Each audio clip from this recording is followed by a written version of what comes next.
আলাইকুম, this is Chaita Jibon. Welcome to my page Chaita Jibu. আজকে থাকছে আমার ব্যাচেলার লাইফ আর রমজানের ডেইলি ব্লগ। একদম সেহরির সময় উঠে নিজের জন্য খাবার প্রিপেয়ার করছিলাম। আমি আজকে সেহরিতে খাচ্ছিলাম ওটস, সাথে ছিল banana and some dry fruits like কিসমিস অ্যান্ড খিজুর। নর্মালি রমজানে সারাদিন ফাস্টিং এর পর হাবিজাবি তেলে ভাজা অনেক কিছু খাওয়া হয়ে যায়, তো আমি এবার ট্রাই করতেছিলাম হেলদি কিছু খাবার। যাই হোক, সেহরি করে I took my pairs and sehri শেষে সবাই যেটা করে সেটাই ঘুমিয়ে গেছিলাম। ঘুম থেকে উঠে এরপর শাওয়ার নিয়ে ফ্রেশ হয়ে একটু স্কিন কেয়ার করে নিচ্ছিলাম।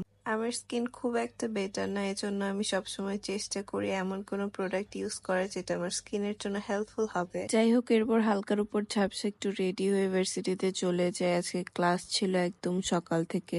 আজকে ছিল উইকের লাস্ট ক্লাস, এরপরই উইকেন্ড, তো আমি চাইনি এই ক্লাসটা মিস করতে। ক্লাস শেষ করে বাসায় ফিরতে বেলা পড়ে যায়। এসে চেঞ্জ করে নিয়ে আমি আমার মেকআপটা রিমুভ করছিলাম। প্রথমে একটা অয়েল ক্লিনজার দিয়ে ক্লিন করে নিচ্ছিলাম, এরপর একটা স্যালোসিলিক বেস ফেস ওয়াশ দিয়ে ফেসটাকে ডিপলি ক্লিন করে একটা ফেস প্যাক উপটান লাগিয়ে নিব। ফেস প্যাকটাতে টার্মারিক ছিল, এজন্য আমি একটু দুধ মিশিয়ে নিয়েছি। As we know, turmeric and দুধ আমাদের স্কিনের জন্য কতটা হেল্পফুল। যাই হোক, এদিকে আমি নিজেকে প্রিপেয়ার করার পর এরপর আসছি খাবার প্রিপেয়ার করতে।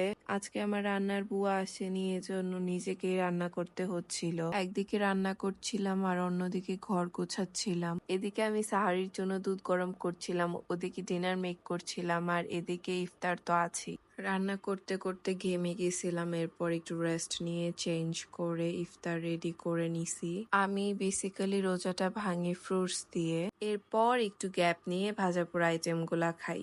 এই তো আলহামদুলিল্লাহ আজান দিয়ে দিছে, রোজাটা ভেঙে নিচ্ছি। এরপর নামাজ পড়ে একটু রেস্ট নিয়ে ডিনারটা করে নিয়ে ঘুমিয়ে যাব।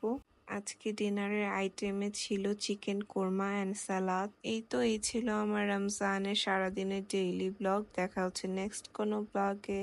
Thank you for watching. Allah Hafiz.